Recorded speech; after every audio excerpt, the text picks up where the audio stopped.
Coming up next on Arizona Horizons Journalists Roundtable, Governor Ducey releases his budget proposal, which includes a $75 million cut to universities, but does not include a court-ordered spending hike on K-12 education.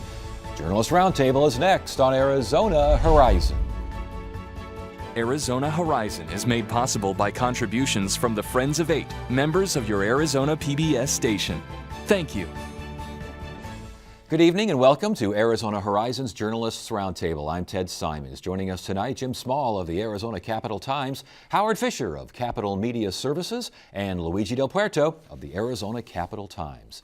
Governor Doug Ducey releases his much-anticipated budget plans today. Jim, we got any support? What do we got? There's a lot to go over here. What do we got? Yeah. So it's about $9.1 billion, right around that, in spending, and they talk about how basically this is going to get us through, fix the deficit in the current year, get us through the deficit in the upcoming year, which begins in July, and set us on a track to be structurally balanced by 2017, which would essentially mean that the revenue we take in on an ongoing basis would match or exceed the revenue that we spend on an ongoing basis, and the state wouldn't have to be always trying to find ways to paper over deficits. Well, which is all contingent on a couple of things, including, well, let's see, certain lawsuit over some school funding, as you mentioned at the top of the show, is contingent on questions of the legality of some of the things they'd like to do, like making the land department self-funded, whether you can even increase the quote-unquote vehicle license fee without a 2/3 vote. Is that a tax? It's funny, when they increased the fee to us hospitals, the lawmakers argued it was a tax. Well, now it's not a tax. And then the really wonderful part of this, he's the education governor. He's going to increase classroom funding by $134 million. Well, first of all, that $134 million is basically the inflation money, not the full inflation money, the lower inflation money. And second of all, he's forcing the schools to pay themselves. He's saying, take it out of your non-classroom stuff, your utility bills, because Lord knows APS doesn't need their money, the gasoline for the buses, the lunch ladies, and pay yourself to put it in the classrooms. The total net increase in a $3+ billion education fund is $11 million. Well, see, there's this saying, right? You prepare for you hope for the best, and then you prepare for the worst. This budget is hoping for the best, and is definitely not preparing for the worst. I mean, the elephant here in the room is the K-12 inflation money. Even JLBC, naturally more conservative than the other research budget units, had in their baseline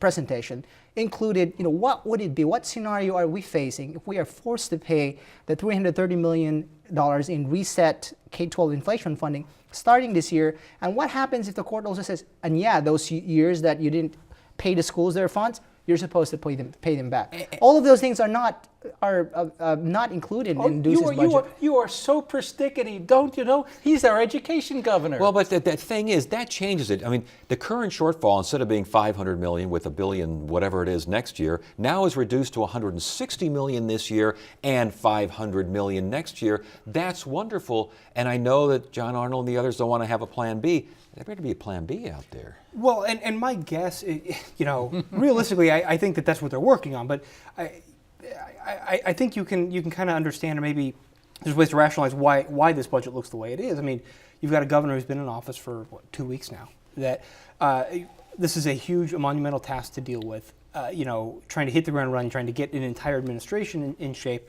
They're required by law to put this budget out. If there's a way to cut the size of the problem into a third of what it really ought to be, in order to meet that statutory deadline, put it out. That way you can buy yourself some time to kind of figure out how are we actually going to deal with maybe what is a more realistic problem, with what certainly other budget analysts view as a more realistic problem. I kind of understand it from that sense, but certainly, I mean, there needs to be, and there's going to be a lot of questions, and I think they're going to have to answer them, is what do you do in the event, or maybe even the likelihood, that the courts find that you owe $330+ million every year onto this education funding, not to mention the $1.7 billion going backwards. But it goes beyond that. Even assuming somehow they can convince the judge it's only $80 million in inflation funding and no back money, $75 million, 10% of state funding for universities. Where's it supposed to come from? When we talked to the governor this morning, before we even had the details, he said, well, universities are a priority for the state. They ought to be a priority for the students. Code for raise tuition. I seem to remember something from the gubernatorial campaign where Fred Duval got the you-know-what beat out of him because during his 6 years on the board, they doubled tuition because the legislature was cutting funding. And the pro-Ducey ad said, Doug Ducey will protect student funding. Doug Ducey will never let this happen. Guess what he's letting happen? Guess what he's promoting to happen? So we got $75 million cut to the universities. We got sweeps. We We've got got sweeps. the rainy day fund. How much of the rainy day fund? I think it's about $127 million in the rainy day fund that they're taking out to fix the fiscal year 15 budget. Again, it's a much smaller number because they're assuming that they don't have to, they're hoping that we don't have to deal with that K-12 inflation lawsuit. But you're right, there, I think $304 million in fund transfer, basically sweeps from agencies. And one agency in particular, I think is a special place in Doug Ducey's heart, the Arizona Commerce Authority. I think $100 million is getting swept from that agency. That's painful. What does that signaling anything there? What's that saying? Yeah, I think it's a signal that Doug Ducey is probably more of a fan of the broad-based tax reform issues and treating businesses equally, and as opposed to having picking winners and losers, having an agency that goes out and gives certain deals to certain companies in an attempt to lure them to Arizona. ACA was a bit of a brewer institution. Ducey comes in and says bye-bye to what, 100 million? Did you how much? Pretty close to 100 million. That's a lot to say goodbye to. John Arnold, who's the budget director, says, oh no, there's still money in the fund to lure companies. I'm going to go even more simplistic than what Jim is saying. I think he just figured, where do I find the money? He's out there with his little tin cup. What agency has money? What can we raid? What can we do to do this? Because he's only been governor a few weeks, but I don't think he had the foggiest idea. This is a guy who got elected on sound bites, on broad policy, and now he has to deal with it.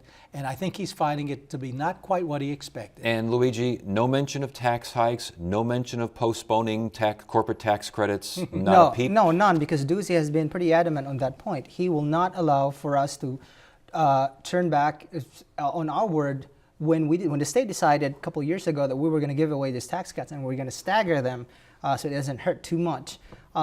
He's saying that, look, businesses have planned around those tax cuts. If we are now going to pull out of that, then that's not good for us and that's not good for them. What does that say about our word? And we're trying to lure these businesses to the state, and now we're turning back on our word. You've also got to understand Ducey's very pro-business attitude on another level. One of the things he has in his budget to raise money is to send some people out to find companies that collected but didn't pay their sales tax. But they were very careful to say, now we're not hiring auditors. We're not going to send anybody in to look at companies' books to find out if they're actually paying the tax. We're just going to say, here's taxes that you reported and didn't pay. So he's very careful in there. This is a very, very pro-business administration.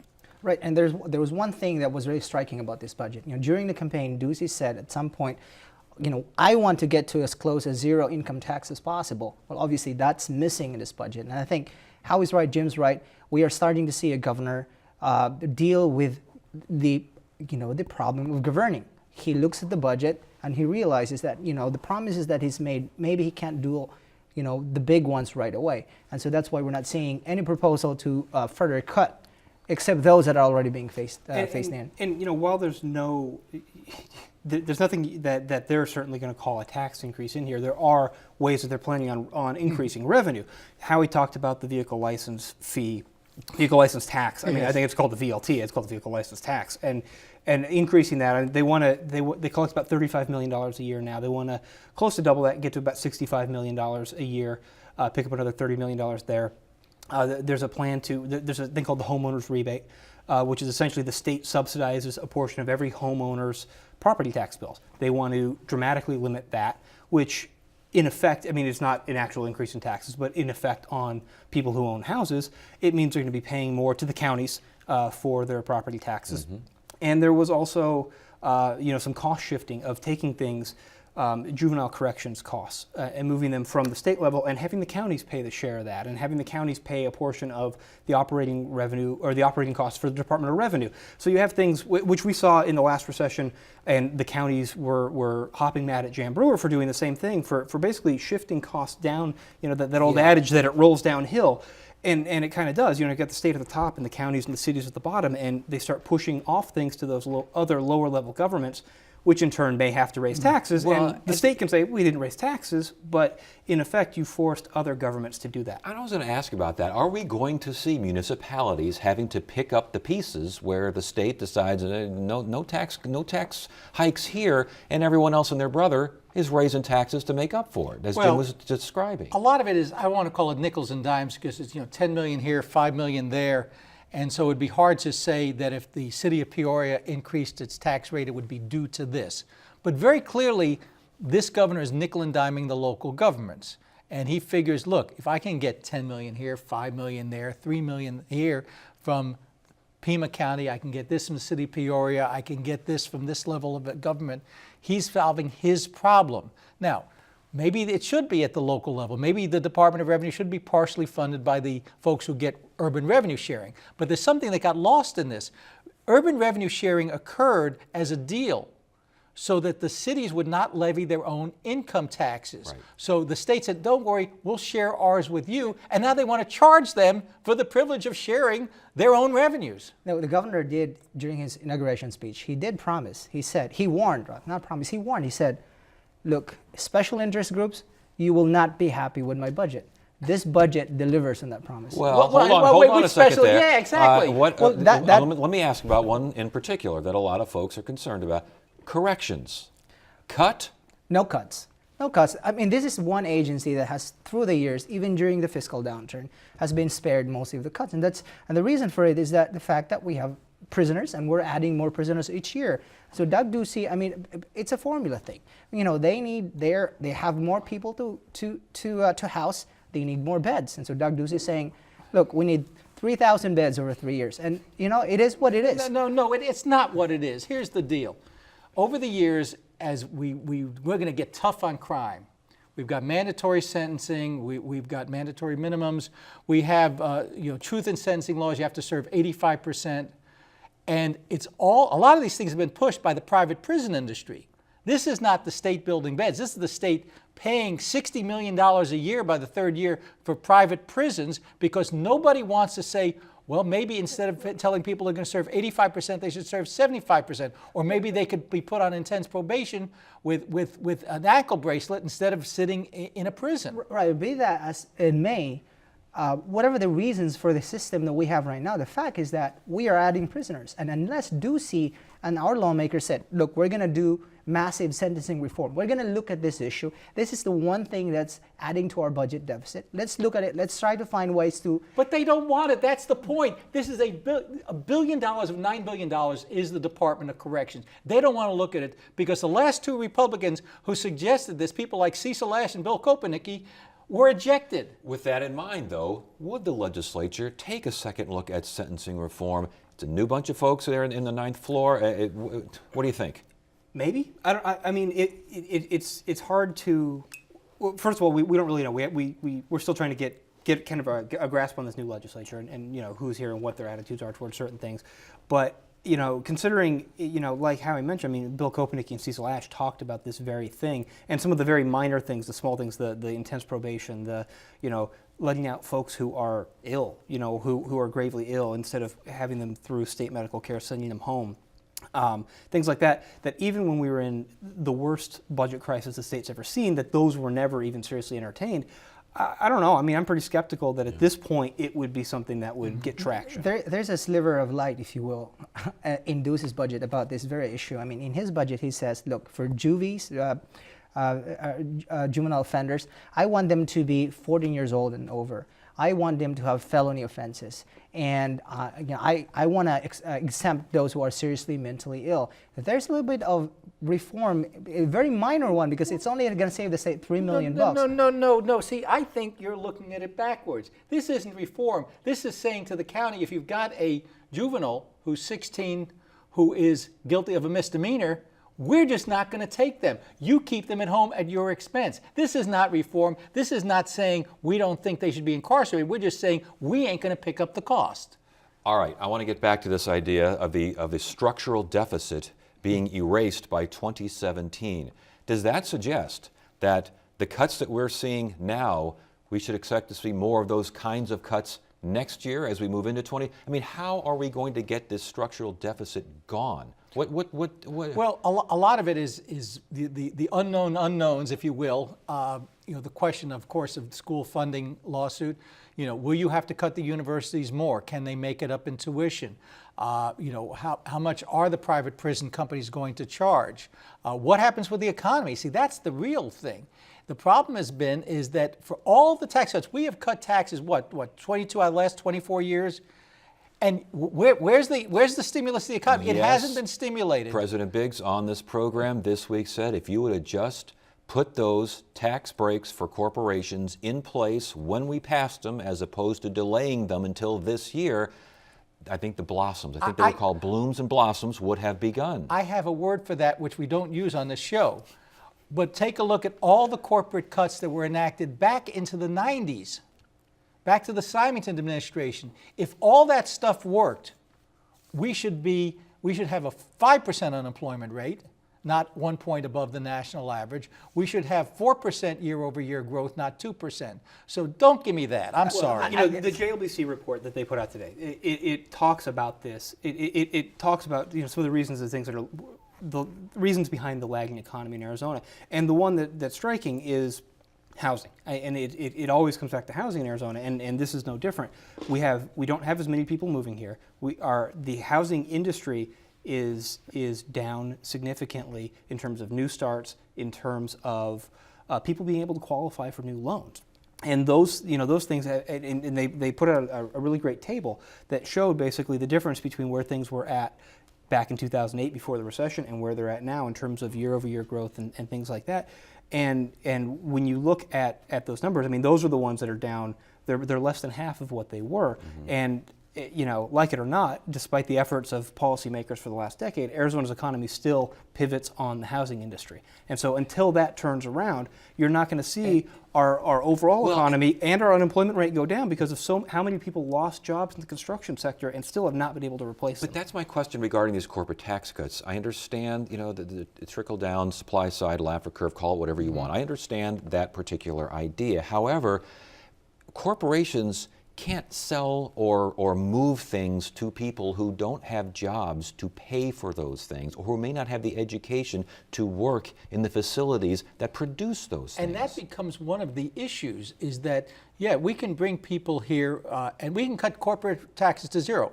I'll give you a perfect example. One of the changes to the corporate tax law said we're going to base your taxes if you're a multi-state corporation on your sales in the state. If you happen to make missiles, you pay no Arizona corporate income taxes. But if you can't find people graduating from the University of Arizona who can help you build those missiles, it doesn't matter. Part of why corporations go to some of the places that have higher taxes is they've got qualified graduates. And you can't keep saying we're going to spend less on education, we're going to spend less on K-12, or we're going to move it around. Look, we put money in the classroom and we're going to cut $75 million from the university system and expect companies to come here. Well, I understand the thinking behind the tax cuts. This recession has been quite unusual. In previous recessions, we've had the state pick up and create all those jobs very quickly when in the first 2 years after the recession is over. We're not seeing that. Economists a couple of years ago said, we're going to see, back to the peak level by 15, 16. Well, maybe it's now 18, maybe it's now fiscal year 19. But the thinking behind the tax cuts, and I've heard Andy Biggs say this one, I've heard conservatives say this, their thinking is that if we do this now, then we promote ourselves. And not only that, if we're not doing it, we'll be worse off. That's always been their argument. We'll be worse off. But the problem becomes, what are we selling? Are we selling ourselves as the low-cost state, or are we selling ourselves as the quality state? For 20 years, we've sold ourselves as a low-cost state. Maybe it's time to try something else. And in those 20 years, they will counter that in those 20 years, our job growth has always been among the top 5 in the nation. We've always attracted. And retail and in leisure and hospitality, you know, the jobs where, hey, you want fries with that? Have you looked? Our average wage in comparison to the rest of the nation started off somewhere around 34th. We're now down around 38th, 39th, 40th in comparison to the rest of the nation. So our actual wage growth has not kept up with the rest of the country. No, I understand what you're saying. I think there's a serious discussion here. The question is, how do we define ourselves? Do we still define ourselves? Do we still want to be a growth state? And by growth means we are attracting people to move in here because maybe there's great weather here and there are snowbirds coming over. You know, the housing market is great. It's cheaper than most states. Do we continue to identify and promote and make sure that that is our identity, or do we now diversify? I guess that really is a problem, well, right? We could have been a growth state if we hadn't driven out all the immigrants. All right, and with that, we'll move on now to actually kind of a sidebar to this story, this inflation adjustment suit. And Jim, the judge basically kind of gave a deadline and said, you know, I really want you guys to do this. Yeah, and I think it's important to make sure we're clear about what we're talking about here. This lawsuit over education funding has kind of been split into three pieces. You had the one piece as to whether the legislature, did they violate the Voter Protection Act? The Supreme Court said yes, they did. Then you have this issue on funding, and you've got kind of two pieces of that. One of them is funding going forward, which is the inflation funding, and the other one is funding going backwards, which is the funding that the legislature improperly, or one might say even illegally, kept from the schools. And so that's the settlement conference is all about that money going backwards. It's 1.5, 1.3, 1.7, somewhere in that ballpark, $1 billion. And so the judge basically ordered a settlement conference, and you guys are going to meet in front of this 3-judge panel, and you guys are going to hash this out. And then kind of had a little bit of a change of heart and said, well, I strongly encourage you to do it, and at least you should show up to the first meeting. You know, attorneys for the state, show up at the first meeting, and if your clients won't authorize you to engage in a negotiation for a settlement, well, then I guess at least we tried. And this is fascinating because the governor in his State of the State said, I want you all to negotiate. Of course, he took a swipe at the Supreme Court for their ruling, but we won't even go down that road. But then when we were in the hearing, the first part of the hearing, the attorney for the legislature basically said, well, you can't force us to negotiate, and there's constitutional issues and everything else. And so for all that talk about how we're going to negotiate, the legislature just wants to let the clock run out on this one. Well, and I think that today's budget proposal indicates where the governor stands on this. I mean, it's not included in this budget, so when it happens, we'll deal with it. I guess that's the plan. It's Plan B. At some point, there's going to be a Plan B, but you're right. I mean, the governor is clearly standing with the legislature on this issue. In fact, he stood with Mr. Gowan and Mr. Biggs this morning to present some kind of a unity budget. But you know, when this hammer falls, then we panic, I suppose. Mm-hmm. Panic is a good word. That's what we've been doing in this state for how many years now? Okay, so basically we're waiting for them to come to the table, wherever that table might be, however crowded that table might be, at whatever point in the future that might, I mean, when is the next? Is there a deadline? Is there a new is there a recommended deadline for settling this? No. I mean, realistically, you figure the prospective funding going forward is sometime in the next year probably gets hashed out. The retroactive payment sometime in the next 18 months probably gets sorted out either through negotiation or through settlement or through the courts. And then, let's not forget about the Medicaid expansion issue, which going back to trial court sometime in the next 18 months. But, this could be really, you could have a trifecta here of really crippling budget here's the other rules. part of that. To a certain extent, while Judge Cooper still has purview over the $1 billion going backwards, she also is trying to work in the $330 million she's already ordered going forward into these talks. Don Peters, who's the attorney for the school district, says, look, Your Honor, we're willing to talk for a while, but we're not going to let this get to the end of the fiscal year so then they can say, well, that's back money and it doesn't count anymore. If there's not a deal by perhaps March 15th, he pursues this because he wants a judgment on the ground and enforceable before the fiscal year ends, before they can say, well, there's no money left because you can't order last year's money to be paid. Yeah. So there is a de facto deadline. So we're basically talking about kicking a can down the road that could become a big can. A very big can. And as Jim mentioned, that doesn't even factor in all the other lawsuits that we're facing, namely Medicaid expansion, where we could be facing $100 million more in spending. Then we'll have to decide whether we want to insure this population that we're currently insuring, or whatever we do. Do we Do we then freeze the enrollment again? There's going to be a lawsuit again. I mean, it's Okay. going to be real interesting looking at the legislature in the next couple of months. Real interesting. Well, That's a very nice way yeah, to put that. We yes. close one of the universities, there's a couple of $100 million. All right, thank you, Howie. Monday, on a special Martin Luther King Day edition of Arizona Horizon, it's the 50th anniversary of the civil rights marches in Selma, Alabama. We look at Dr. King's involvement and hear from a man who was there in Selma at the time of those historic marches. That's Monday, right here on Arizona Horizon. That is it for now. I'm Ted Simons. Thank you so much for joining us. You have a great weekend.